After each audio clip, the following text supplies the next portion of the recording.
명칭이 변경되어서 안내 말씀드리겠습니다. 여러분 주보를 보시면 기존에는 금요 철야 예배하고 가로하고 기도회라고 되어 있었는데요.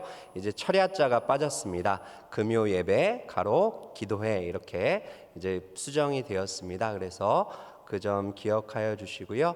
우리 금요 예배를 통하여서도 앞으로 하나님의 은혜가 넘쳐나고 또 하나님의 응답이 가득한 시간들 될 수 있도록 관심 가져주시고 많은 참여 부탁드립니다.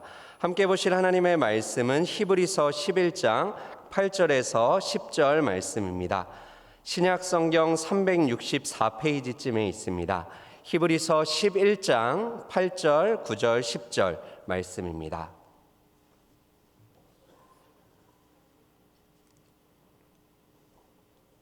신약성경 364페이지쯤에 있는 히브리서 11장 8절에서 10절 말씀, 제가 하나님의 말씀을 봉독하겠습니다.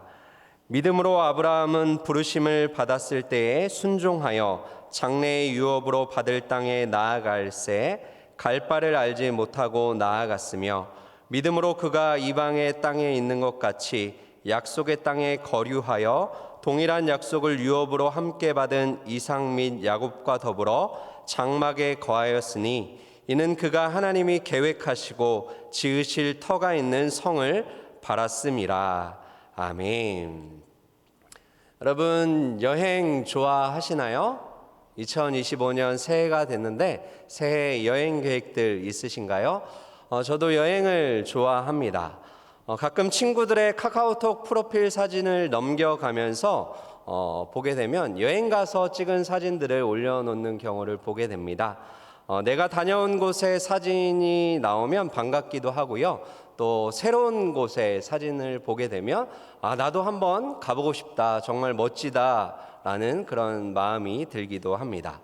프랑스의 소설가 마르셀 프루스트, 이름이 어렵죠? 프랑스의 소설가 마르셀 프루스트는 여행에 관해 이런 말을 남겼는데요.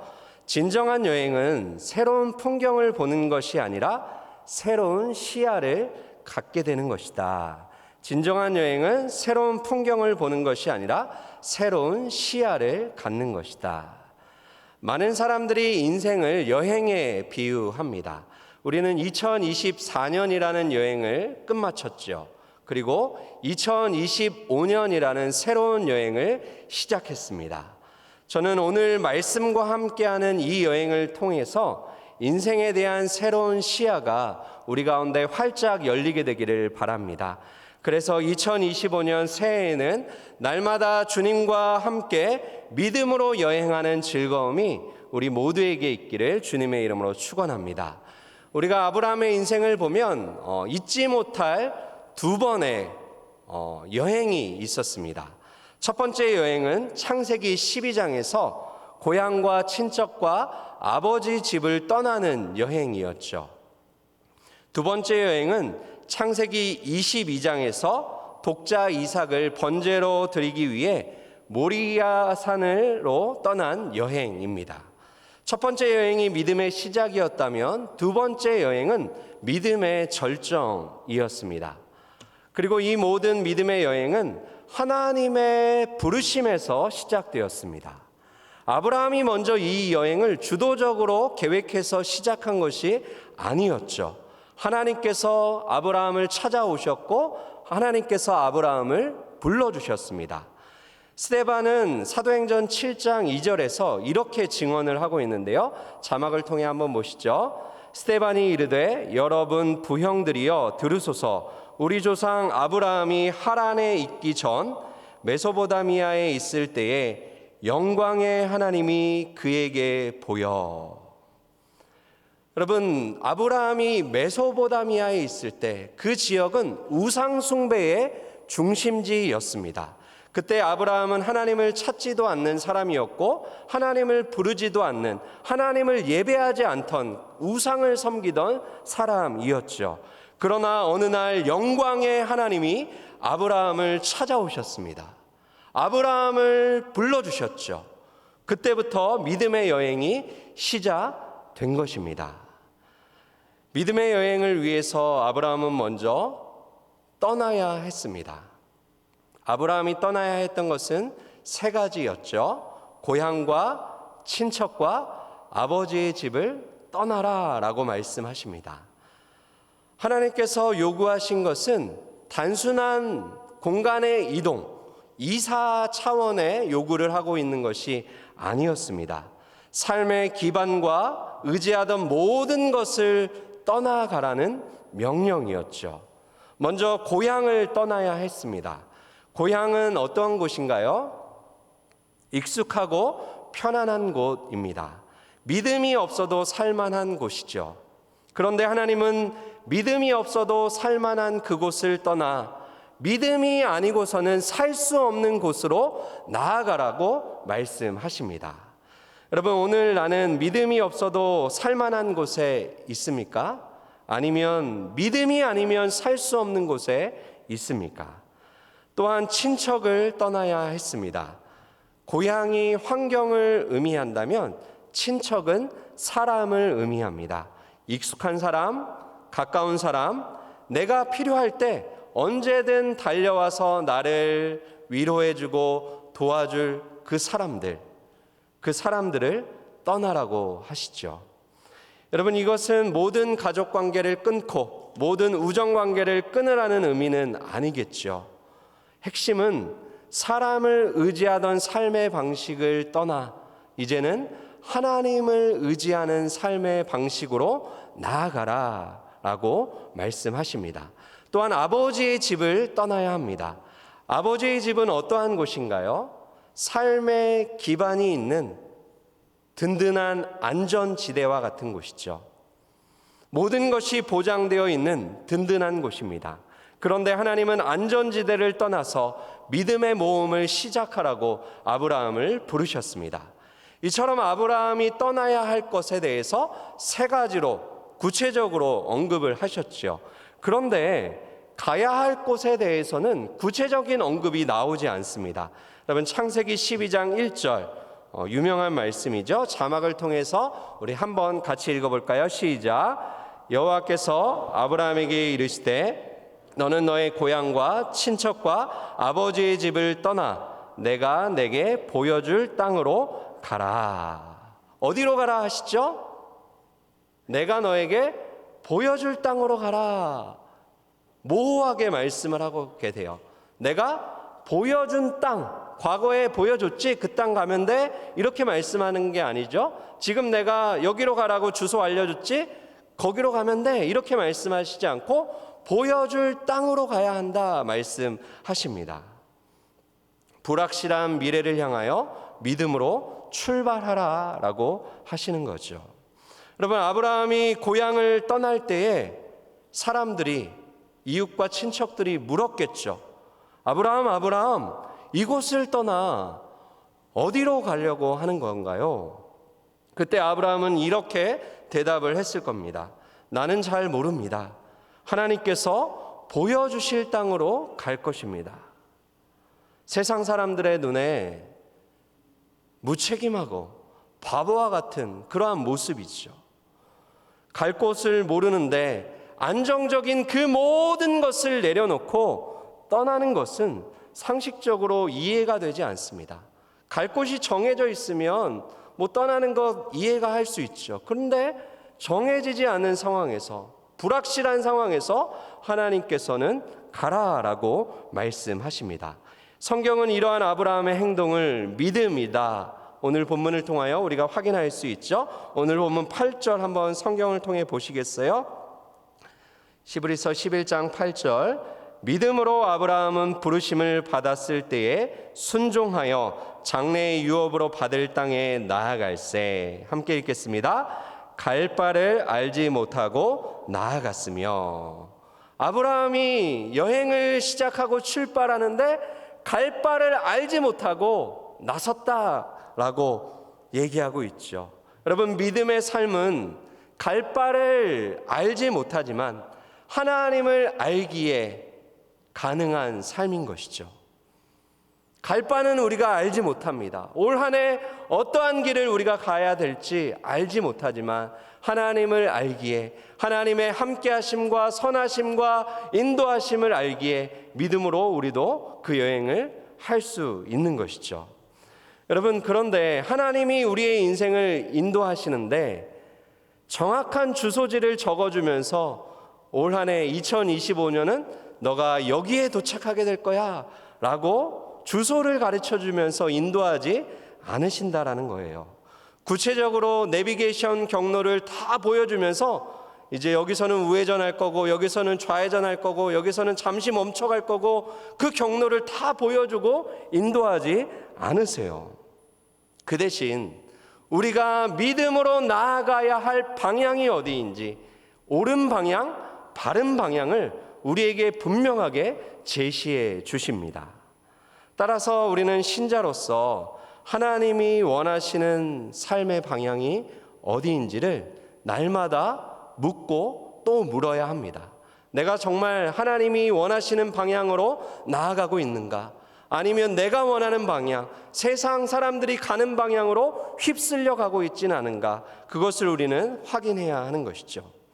새해가 되면 몰려드는 사람들로 인해 문전성시를 이루는 곳이 있죠.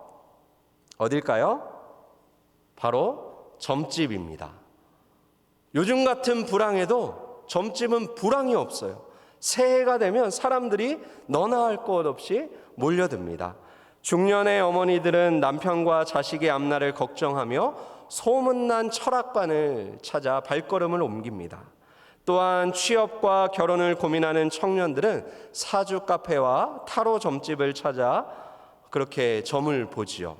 답답하고 힘든 현실 속에서 미래에 대한 작은 희망이라도 붙잡기를 원하는 것입니다. 그러나 번지수를 잘못 찾은 것이죠. 사랑하는 여러분, 미래에 대한 희망을 얻기 위하여 우리가 찾아가야 할 곳은 점집이 아니라 하나님인 줄 믿습니다. 우리에게 미래를 주시고 희망을 주시는 분은 우리의 좋으신 아빠, 아버지, 하나님 한 분밖에 없는 것이죠. 우리는 나의 미래에 대해서 알지를 못합니다. 그러나 하나님은 나의 앞날을 다 알고 계십니다. 그리고 나의 그 앞날을 선한 길로, 가장 복된 길로 인도하여 주십니다. 제임스 패커의 하나님을 아는 지식이라는 책, 아주 유명한 책이죠. 여러분들 한 번쯤은 읽어보아야 할 그러한 기독교 고전이라고 할 수 있습니다. 그런데 제임스 패커가 이 책에서 하나님의 인도라는 주제를 다루는 부분이 있습니다. 하나님의 인도를 설명하면서 이런 말을 하였는데요. 굉장히 인상이 깊은 말입니다. 한번 들어보시죠.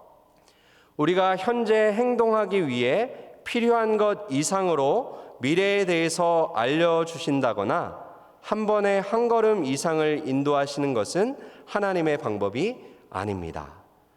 다시 한번, 우리가 현재 행동하기 위해 필요한 것 이상으로 미래에 대해서 알려주신다거나 한 번에 한 걸음 이상을 인도하시는 것은 하나님의 방법이 아닙니다.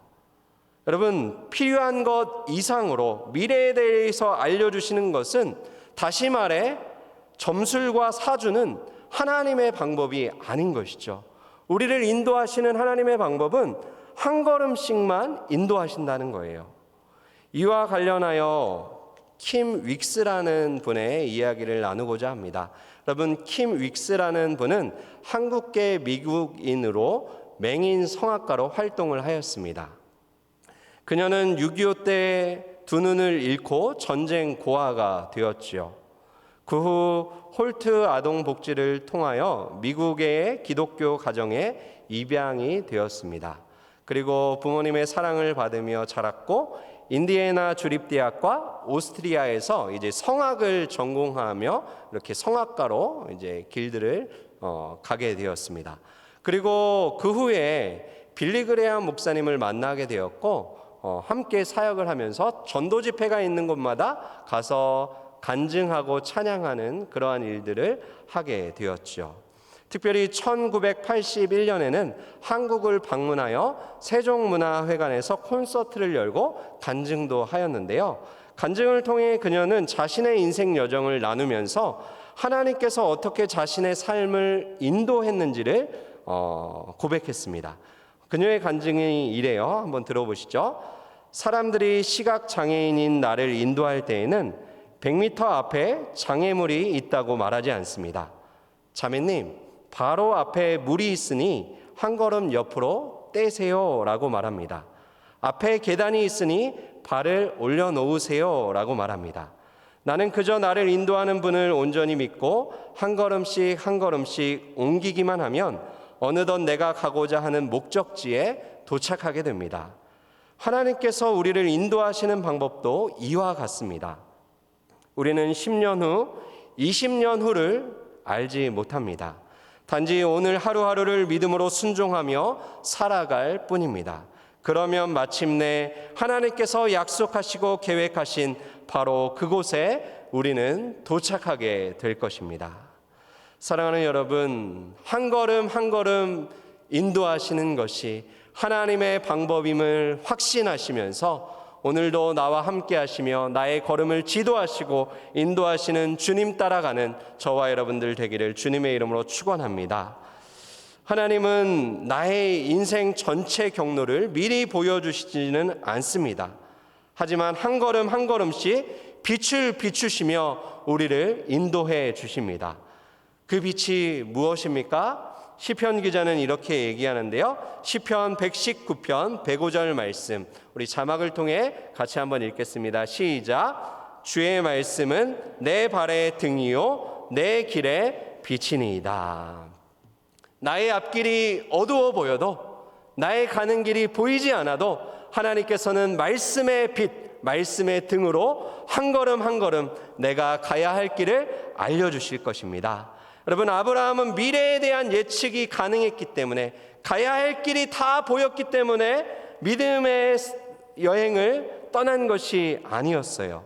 하나님이 말씀하셨기 때문에 그 말씀 붙잡고 첫 발을 내디딘 것이죠. 한 발을 내디디니까 그 다음 발이 어디로 나아가야 되는지 알게 됐고, 이런 한 걸음 한 걸음이 쌓이고 쌓여 마침내 하나님께서 계획하신 그곳에 도착하게 된 것이죠. 이러한 아브라함의 행동에 대해서 창세기 12장 4절은 이렇게 얘기를 하는데요. 한번 보시죠. 이에 아브라함이 여호와의 말씀을 따라갔고 롯도 그와 함께 갔으며 아브라함이 하란을 떠날 때에 75세였더라. 여러분, 아브라함이 하나님이 불렀을 때에 여호와의 말씀을 따라갔다라고 성경은 기록합니다. 미래가 다 보여서 앞길이 다 이해되어서 따라간 것이 아니라 다 보이지는 않아도, 다 이해되지는 않아도 여호와의 말씀을 따라 움직였다. 이것이 바로 믿음이라는 거예요. 특별히 아브라함이 하란을 떠날 때의 나이를 언급하고 있죠. 하란을 떠날 때에 75세. 여기 75세 이상인 분들도 계시지만 대부분은 75세 밑에 나이일 텐데요. 왜 굳이 그 떠날 때의 나이를 성경은 언급하고 있는 걸까요? 그 이유는 떠나가기 쉬운 나이는 아니었다라는 거예요. 안주하는 것이 더 편한 나이였다라는 거죠. 떠나가기가 결코 쉬운 나이 아니었어요. 그럼에도 불구하고 여호와의 말씀을 따라 떠날 수 있는 용기와 믿음이 그에게 있는 것이죠. 여러분, 사람들은 흔히 나이는 숫자에 불과하다라고 말합니다. 그렇죠. 나이는 숫자에 불과합니다. 우리는 나이에 연연하면서 나이가 핑계가 되어서는 안 됩니다. 나는 이러한 나이기 때문에 그 나이 뒤에 숨어서는 안 되는 것이죠. 너무 어려서 안 되는 것도 없고요. 너무 늙었기 때문에 안 되는 것도 없습니다. 나이보다 중요한 것은 믿음임을 아브라함이 우리에게 보여주는 것입니다. 여러분, 세례 요한은 태아일 때부터 성령 충만하였습니다. 어린 나이이지만 성령 충만할 수 있다라는 거죠. 그리고 모세는 80이 넘은 나이에 하나님의 부름을 받고 사명을 감당하는 삶을 살았습니다. 그러므로 2025년에는 나이에 연연하지 마시고 하나님의 말씀을 따라 믿음의 청춘으로 사는 저와 여러분들 되시기를 주님의 이름으로 축원합니다. 여러분, 소확행이라는 말 아시죠? 소확행. 이 말은 일본 작가 무라카미 하루키가 1986년에 처음 사용한 표현입니다. 작지만 확실한 행복을 가리켜 소확행이라고 부르는데요. 이 개념이 2017년 한국에서 주목받기 시작을 했고요. 2018년에는 올해의 유행어 1위가 될 정도로 사람들의 삶에 아주 큰 영향을 미치며 여기까지 왔습니다. 그러나 시간이 지나면서 사람들은 소확행에 대한 피로감을 느끼기 시작했어요. 소확행을 통하여 행복을 얻어야 하는데 소확행조차도 행복에 대한 과시와 강박으로 변질되면서 사람들이 불행감을 느끼게 되고 고민에 빠지게 되는 거죠. 이러한 고민들에 빠지게 되는 거예요. SNS를 보면 다들 멋진 곳에서 특별한 일을 하는데 나만 뒤처진 걸까? 퇴근하고 집에만 있는 내 일상이 너무 재미없어 보여. 나도 남들처럼 매일매일 인스타에 올릴 만한 일상을 살고 싶은데 마음처럼 되지 않아. 요즘 특별한 일이 없어 평범하게 사는 게 왠지 불안해. 이러한 고민과 이러한 감정들이 소확행을 따라가다 보니까 생기게 되었다라는 거예요. 그래서 요즘에는 트렌드가 바뀌었습니다. 새로운 트렌드가 나타났어요. 바로 아보하입니다. 아보하. 아보하는 최근 출간된 트렌드 코리아 2025라는 책에 등장하는 신조어입니다. 아주 보통의 하루를 줄여서 아보하라고 부릅니다. 소확행이 작지만 자랑하고 싶은 특별함을 찾는 것이라면 아보하는 그런 특별함조차 필요 없다라는 사람들의 인식의 변화를 보여주는 것이죠. 많은 사람들이 평범한 하루는 의미가 없다. 평범함은 우리에게 행복을 주지 못한다. 이러한 무의식적인 생각이 있었다라는 거예요. 그래서 비록 작을지라도 특별한 무언가가 있어야 내 인생이 의미가 있고 행복하다라고 생각을 했었죠. 하지만 인생이 그런 것이 아님을 깨닫기 시작했습니다. 평범한 하루들이 차곡차곡 쌓여서 우리의 삶을 이루는 것을 배우게 된 것이죠. 여러분, 믿음도 마찬가지입니다. 아주 보통의 하루하루 속에서 믿음은 자라나고요, 성장하고 열매를 맺게 됩니다. 어느덧 나의 믿음이 이렇게 자라서 열매를 맺었는지 우리가 인식하지 못하는 그 가운데 우리의 성장이 있다라는 거예요. 여러분, 혹시 기억에 남을 만한 식사를 해본 적 있으시죠? 특별히 특별한 기념일에, 생일이나 결혼기념일, 어떤 중요한 날에 중요한 사람들과 먹었던 값비싼 호텔 뷔페, 아주 비싼 음식들, 우리의 기억 속에 남아있을 수 있죠. 그러나 저와 여러분들을 자라게 한 것은 기억조차 나지 않는 그나물의 그 밥인 것이죠. 그나물의 그 밥 먹고 우리는 자란 것입니다. 그나물의 그 밥이 우리에게 살과 피를 제공해 주었기 때문에 여기까지 올 수 있었던 것입니다. 아브라함의 삶도 마찬가지라는 거예요. 우리가 아브라함을 생각할 때, 아브라함을 바라볼 때 아브라함의 삶은 특별한 사건들로만 가득했을 것이다 라고 생각하기 쉬운데 그렇지 않다라는 거죠. 아브라함의 신앙은 아주 보통의 하루 속에서 깊어져 갔습니다. 그 하루가 하루가 쌓이고 쌓여 믿음의 조상이 되었던 것이죠. 많은 사람들은 아브라함과 나 사이에 이제 선을 긋기를 좋아합니다. 아브라함이니까 그렇게 사는 거지. 아브라함이니까 그렇게 믿음으로 순종하며 사는 거지. 나와 같은 평범한 사람은 그런 삶을 살 수 없어. 이렇게 선을 긋고 시작하는 거예요.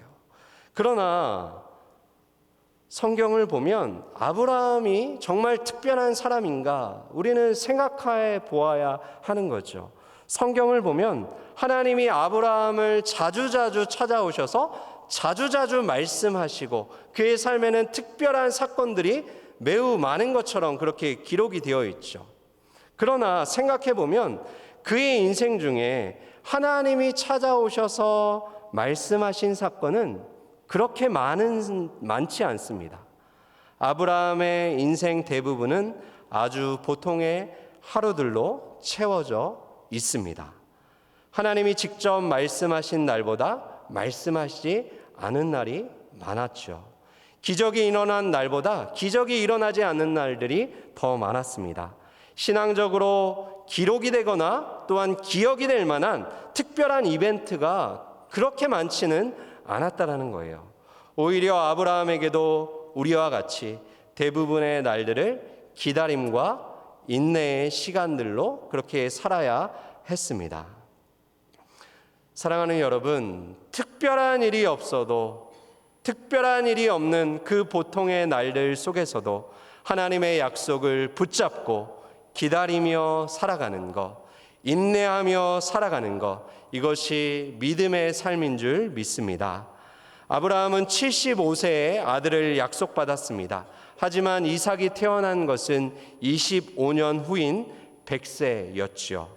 또한 하나님은 아브라함에게 유업으로 받을 땅을 약속해 주셨습니다. 그러나 아브라함이 가나안 땅에 도착하자마자 그 땅을 소유하게 된 것은 아니었죠.